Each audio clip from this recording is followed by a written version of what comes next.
sorry. I'm so thankful for you coming to tell this story, but it's very hard to tell because it's so new. It's hard to believe Marcus won't be here anymore. And his funeral was just 2 months ago. The architect of the Berlin Wall Yeah. has fallen with the Berlin Wall.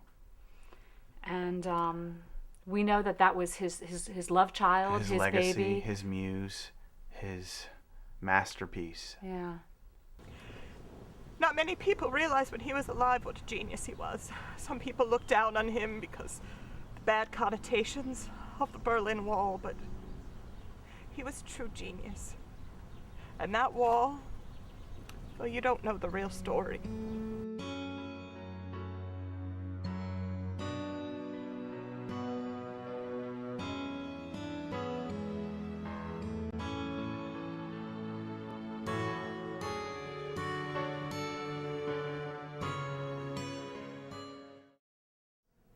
This is Marcus.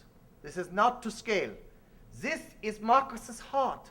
It is definitely not to scale, because Marcus had a huge heart. A heart for life and love. Yeah, Marcus was a real nice guy every time he came in. And the thing about me is, I waited on him all the time, but I was always make the mistake of asking him at the end of dinner if he wanted the check together or separate. And he said separate, of course. It's a real bummer about Marcus. He was a good man. I'm bummed. I don't want to be a queer or nothing, but it just sucks. You can ask her yourself.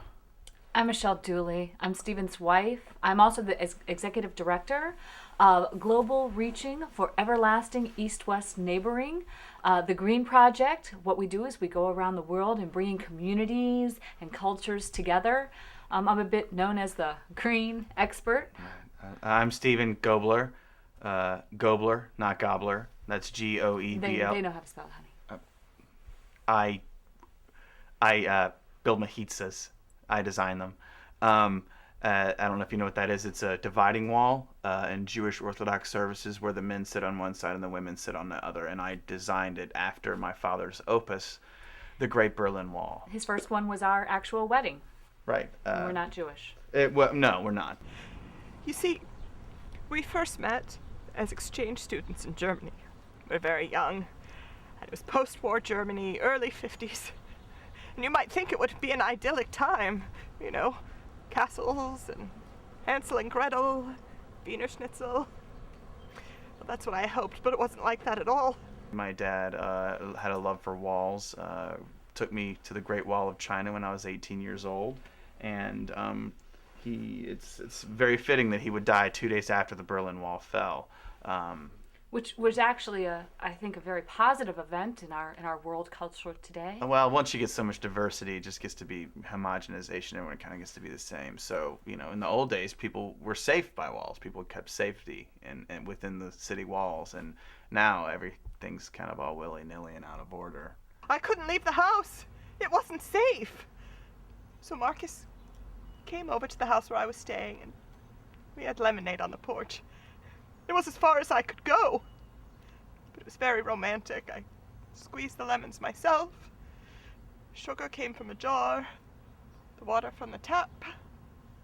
Those were all the ingredients. I remember them still, like it was yesterday. And there we were, sipping lemonade, watching communists frolic. He believed, very importantly, that walls brought safety. You know, in ancient times, people used to build walls to keep themselves safe, to keep the others from coming in. It wasn't a wall about communism or socialism or politics at all. It was a wall about love. Since he was so loyal, I came up with the idea of naming a sandwich after him. So I decided, since his name is Goebler, we're gonna have a turkey sandwich, and call it the Marcus Goebler.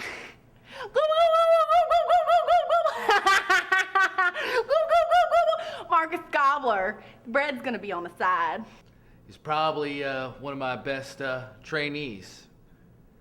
And I don't want to start getting to kind of rap that I wasn't training him right. I was his personal trainer. and he was pretty healthy. See, I'm a professional, and I take this very seriously. I had him doing all of the exercises that I've kind of created that has got me this great physique, and had him on some jazzercise, some stairs, the one stair, and the Paula Abdul workout video. It was not a heart condition that killed Marcus. It was the tearing down of his wall, his beautiful wall, his barbed wire concrete beautiful wall. When you tore it down and you danced and spit on it, you crushed this man and you gave him a ventricular thrombosis in his arteries. And the arteries broke down. There was no longer separation. Blood was flowing in, and then it all flowed out and his heart exploded. Exploded like this tomato crushed in my hands. Soft. It is your fault, not mine. After the autopsy, I was told that a competent doctor could have saved Marcus. So I have instituted a multi-million-dollar malpractice lawsuit, and with the proceeds, I will build the wall to its past glory.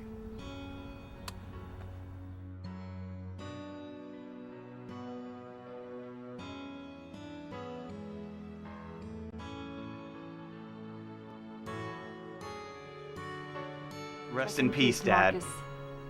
Rest in peace, Marcus, my friend. Rest in peace, Marcus. Rest in peace. Rest in peace, Marcus.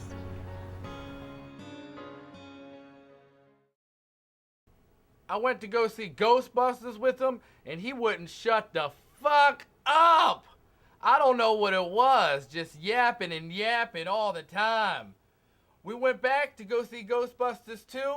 Same damn thing happened. Just kept talking and talking. Brought in beer. Got us fucking kicked out. I still don't know what the hell Ghostbusters is about. Someone please tell me. I have no idea.